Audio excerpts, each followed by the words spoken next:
said it once and I'll say it again. High APR does not mean lower risk. One of the fastest ways that we can get humbled in DeFi is to think that our strategy or our vault is working just because a number on the screen looks good. Because right now, one of my active Krystal vaults is showing around a 30% 7-day APR on one position, while one position inside of it is earning 160 APR. Yet the bigger lesson here still has nothing to do with hype. It has to do with structure, range management, and mitigating impermanent loss, and honestly learning how not to get wrecked farming liquidity pools. And this matters a lot because people see dashboards, auto management, triple digit APR. I've been guilty of this myself and assume the hard part is over, and it's not. The hard part is understanding what your vault strategy is, what it's actually doing, and what kind of pair you are exposed to. This also involves how the market environment affects that position and whether the yield is really compensating you for the risk. That's different between using DeFi like an operator or just donating your money to the market, which happens. In this video, I'm giving you the next episode of my Krystal AI Managed DeFi Vault. And we've been doing this series for a couple of months now, a few months now. And I would like to break down the current DADS DeFi Space USDC vault managed by yours truly and the new positions that we're managing. It's really just a variation of an old position. And many of my other vaults are just in temporary retirement and how the strategy is working so far right now. To be honest, the purpose of this is to teach about concentrated liquidity management and permanent loss, the risk of automation of DeFi. And near the end, I'm going to touch on my high yield auto vault and what it's doing right now and why sometimes high APR can still come with an ugly drawdown. So let's talk a little bit about our Krystal vaults. As we've said in previous videos, Krystal is a liquidity management platform that allows us to automate a lot of the process that it takes to manage a DeFi liquidity position. And right now, this is the main vault, the DADS DeFi Space USDC vault that we are actively managing. The other vaults are at least at the moment getting too complicated to manage that number. So sometimes we just need to reduce our complexity, focus on the one live vault that is working the best, study it carefully, and let that data teach you the process. So to me, this vault matters because it's small, it's actively managed, and it gives us clear real-time case study of how a human managing the vault can be different than AI. So at the moment, I've actually pulled some capital, and this is only around $230 of my own within this vault, a 7-day APR of right around 30%. Now, I have a link in the description so you can follow along with this vault if you like. But you can see we are still suffering from almost an $800 P&L loss. To be honest, this is back when the vault had a lot more capital in it. There were other people adding liquidity into this vault. I had a lot more of my own, probably closer to $1,200. And we went heavy into some risky plays on the base blockchain, specifically Avantis. And Avantis dropped spectacularly, and so did the value of our vault.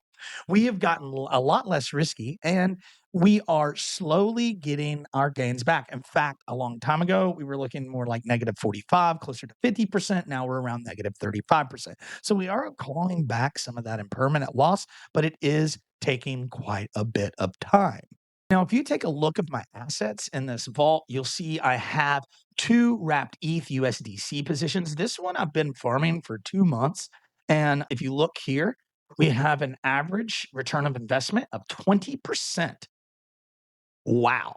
And our compared to HODL, if we just held these assets in our wallets, around $13. So we are beating out the market. This is perfect. This is what you want to see in vault management. Now, this vault actually has a pretty wide range, as you can see, even on the 30-day, squarely within the two green lines, my range being between $1,700 and $2,500, which I actually think it's going to keep staying in range. for quite a while. Now, a lot of times when our riskier positions went out of range and our fees that we earned got churned back into this wrapped ETH USDC vault. So I got the idea between the last couple of videos and updates that maybe we should keep farming more wrapped ETH. But what I decided to do, and this one does not have any automation. We've considered putting some automation on it, but right now I'm just managing it myself. But our other one is another wrapped ETH USDC position. Now, this one's a little bit smaller and the return on investment is much smaller, but its APR is 160%, right? So you got to realize this one's been open early and we're going to keep an eye on this because check it out. It's already gotten some impermanent loss, but we're going to have to wait and see how this quicker position performs. It has an 8% wide range between 2168 and 2344. Now, I want to slow down our vault a little bit. And this is because a lot of people skip the part that really matters, that when you provide liquidity on a pair like wrapped ETH USDC, you're basically supplying two different assets. And so that traders within the market on DEXs can swap between those two assets. In return, you're earning their swap fees. So with concentrated with liquidity, you're not just spreading your capital across the entire price curve. Within concentrated, you're putting it within a certain price range, like I just explained. This is powerful because it makes your capital more efficient and boosts your APR returns. But at the same time, it can also increase your impermanent loss. So that is what we call a trade-off. If that price moves outside your chosen range, your position actually becomes less productive and it can stop earning fees until the price comes back to range. So when I say that we're running a very wide range and a very narrow range, here's what it really means. The wide range is my defensive piece of the puzzle, and it gives the vault more room to stay active if price moves around. The lower capital efficiency of this position usually allows for more flexibility. Now, the narrow range is actually the more aggressive piece, and it is going to behave more efficient while price behaves. That's why APR is that much higher, but also can become vulnerable much faster. If price moves too far, that's your trade off. So, higher capital efficiency usually comes with tighter execution risk. But here's the trap. Most people see 160% APR and they're like, opportunity. But APR is not your opportunity by itself. The real question is what kind of behavior is required to keep earning 160% APR? So this narrow range will only work. The price stays in a very tight zone and yield is only good if that market cooperates with you. And markets don't care if you're earning 160%, 1000%, or 0% that you were promised on some DeFi dashboard created by some coding degen or AI agent out there. Good vault still be a bad position if the range is wrong. And I've had wrong ranges before, or that vault would not be looking the way it does right now. That is why I care a lot more about structure than just the headline yield. And please comment below if you think using automated vaults or AI agents is smart capital efficiency or just a disguised risk. Let me know. Now, if you stayed with the video this long, we're going to be discussing my highest performing right now, anyway, AI agent vault that you can follow along by using our Krystal referral, which will be in the description below, along with links to all of these vaults, along with many others. But here's where it gets interesting. In crypto, people love narrative. AI vaults, auto management, high APR, the passive yield. Forget it. 100x gains. But really, the liquidity matters more than your opinion. A vault can still be smart and it can still fail if the pair doesn't have trading demand. The incentives temporary, or the market just becomes too volatile for your chosen range. And that's why I still prefer a setup that I can explain or look at the chart and see, look, we're right in between the range. And honestly, I farm a lot of wrapped ETH USDC because it makes sense to me. It's a major asset against a stable. There's real demand. People are trading it no matter what. Up, down, doesn't matter. and there's at least a clear reason for fees to exist than in some random emission heavy alt. That does not remove risk entirely, but it does improve the quality of your setup. And in DeFi, the quality of your setup matters a lot. So, would you rather farm a core pair at lower but a more believable yield? Or do you want to chase that highest APR possible? You can let me know that in the description also. And by the way, if you want the real time version of how I'm thinking or through these setups, I post updates in my free Telegram group.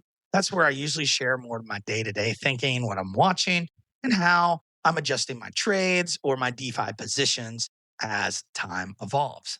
So let's take a look at some of my AI managed vaults. Now, we have three AI managed vaults: the high yield vault, the Degen to the moon vault, and the Delta neutral vault. Now, the Delta neutral vault is brand new. No capital has been deployed yet. And the Degen to the moon vault has not been performing very well at all. So we're not going to discuss that one today. In fact, I may even be retiring this one temporarily. I don't like the way it's performing right now, so we're going to pull our capital out of this one. Now, if we take a look about the DADS DeFi Space High Yield Vault, this is our auto vault managed by an AI agent that I have created the parameters for. This one is a really good example of why APR and PNL are not the same thing. Right now, my vault, if you look right here, has about a 122% APR. Now, the P&L on my vault is actually negative 30%, $191. Again, this vault got caught in all the volatility. Permanent loss chewed us up a little bit, but we are clawing back. We were at a negative 40%. Now we're at a negative 30%. So I will take that on our P&L. If it keeps performing the way it does in another couple weeks, we will be back to break even. This is what impermanent loss can do to your DeFi portfolio if it's not managed properly. And a lot of this occurred when we were configuring the AI agent, made a lot of mistakes. We probably should have started out with smaller capital first. Always test. Now, I still think everything I'm talking about is an important DeFi lesson because yield can be strong and your position, it can still be down. Why? Because your total return is not just about your APR you're earning, it's about the performance of the asset, the timing of the market, the volatility and permanent loss, range management, and whether rewards are keeping up with the damage underneath. Now, this vault was formed. It currently has a total value locked of $431. I'm earning just under 75 cents of daily yield on that. That's a 122% 7-day APR. But again, I'm at negative 30%. Now, we have two underlying assets in this vault, and you can see how the performance has been up and down. We've had APRs as high as 137 and as low as 73%. But for the most part, it's been performing quite well. Now, our two positions within our vault are a wrapped ETH USDC position at $367 and a very small degen position, wrapped ETH VVV, that gets farmed, converted to stables quite a bit. Now, you can see the extra tokens within the vault right here. When these amass to a certain amount, it takes the dust, converts back to USDC, and then eventually that capital gets deployed into another vault. So here's the thing. People actually looking at the P&L, or are they just looking at the APR? Because that APR could be real, but that risk is also real, and you need to be aware of it. So what I do like here is that the AI manage is not just blindly compounding at all times. The configuration is set up so rewards are compounded when it's beneficial, and when it's not the best use of capital, the system will start converting more rewards into USDC. I can't manage a vault 24/7, but having an AI agent do it for me is excellent. Once this value accumulates enough, the agent can then redeploy capital with the same parameters into different DeFi positions. So it has to be a rule based management.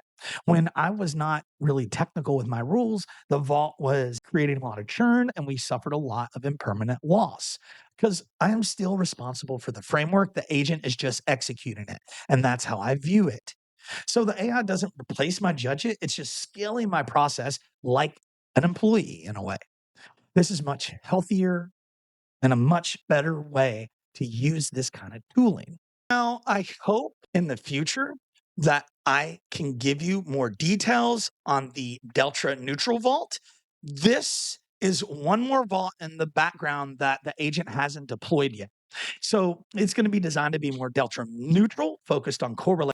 Now, Delta neutral is going to probably be better for a bear market. And honestly, after going through that more aggressive phase with these agents, I'm a lot more interested in stable yield. So, because the longer that I'm doing this, the less I'm being impressed by the high APR, and the more I care about my PNL, how it's performing to hodl, and controlling the process so it doesn't blow up my entire portfolio. And to be honest, that is probably the biggest lesson of this entire series. So honestly, the real update here that this vault's earning around 121%, but the strategy has only changed a little bit. Over the last couple of updates, it's become less degen, more focused, and more selective. We've talked about that in our previous update. Just check it out on the channel. And if you watch the earlier videos, you've seen the learning curve of this vault, and it is getting better and better. So you see what happens when aggressive DeFi meets bad market conditions. So the goal is to take from these lessons, simplify your own structure, and see what it is better execution and better position for you. So if you want to follow that in real time, check out DADSDEFISPACE.org, where I'm posting these articles. Also over on Paragraph, and join the free Telegram where I post my live thinking and my vault updates as they happen. So if you want to support the channel, I have a Krystal referral link in the description as well, as along with Layer Bank, Blowfin, and many others. And please like and subscribe, share this video. If it helped, comment below. Let me know. Have your DeFi strategies become more aggressive or less aggressive this cycle? And remember, this is educational only, not financial advice. Please manage your own risk. And until next time, ladies and gentlemen, peace.